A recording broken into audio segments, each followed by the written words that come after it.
Hello bachcho, let's see the question given to us.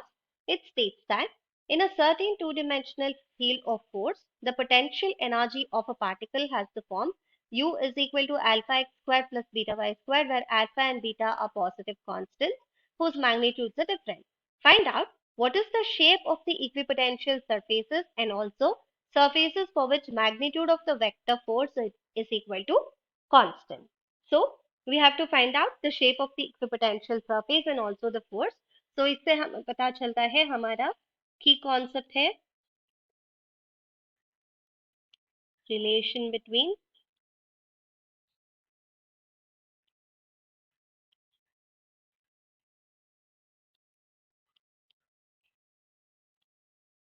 force and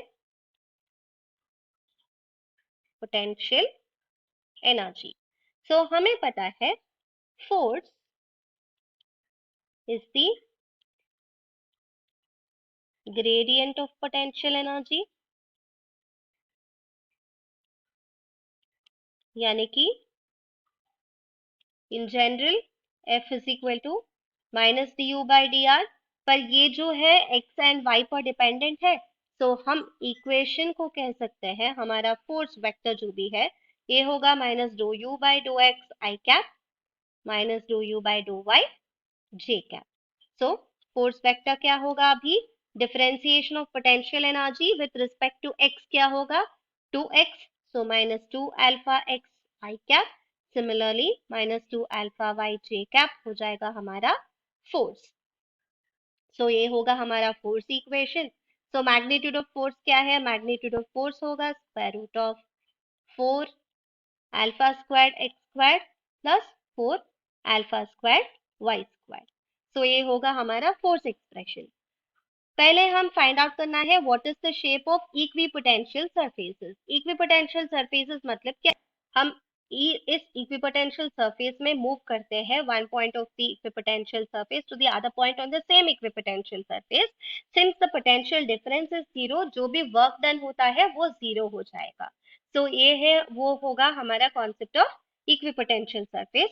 सो उसका shape find out करने के लिए जब हम इक्विपोटेंशियल सरफेस को कंसिडर करते हैं तो हमारा u होगा वो कांस्टेंट रहेगा क्योंकि change in potential difference zero होगा. तो ये हो जाएगा हमारा alpha x square plus beta y square is equal to some constant c. So square करेंगे दोनों साइड में.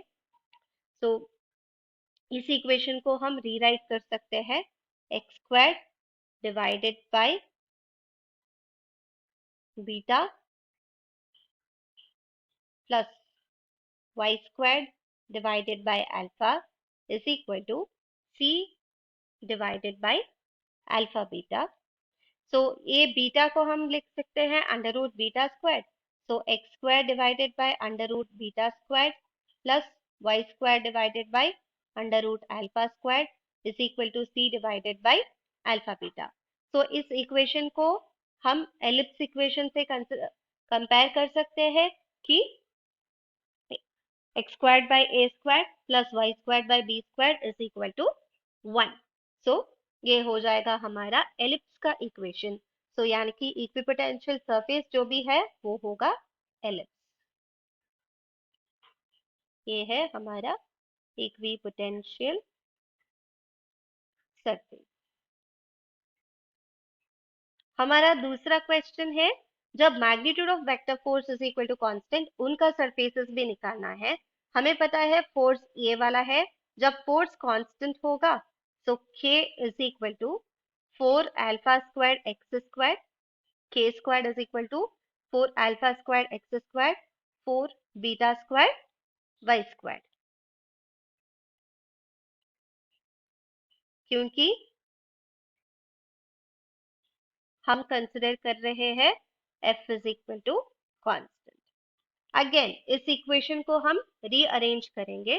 जब हम इस इक्वेशन को रीअरेंज करेंगे हमें मिल जाएगा x square divided by beta square plus Y square divided by alpha square is equal to k square divided by 4 alpha square beta square. ये भी हमारा इक्वेशन जो भी हमें मिला है, ये भी एलिप्स का ही इक्वेशन है। सो फोर्स जब कांस्टेंट होगा उसका सरफेसेस भी इक्विपोटेंशियल सरफेसेस होगा। I hope you will understand. All the best. Thank you.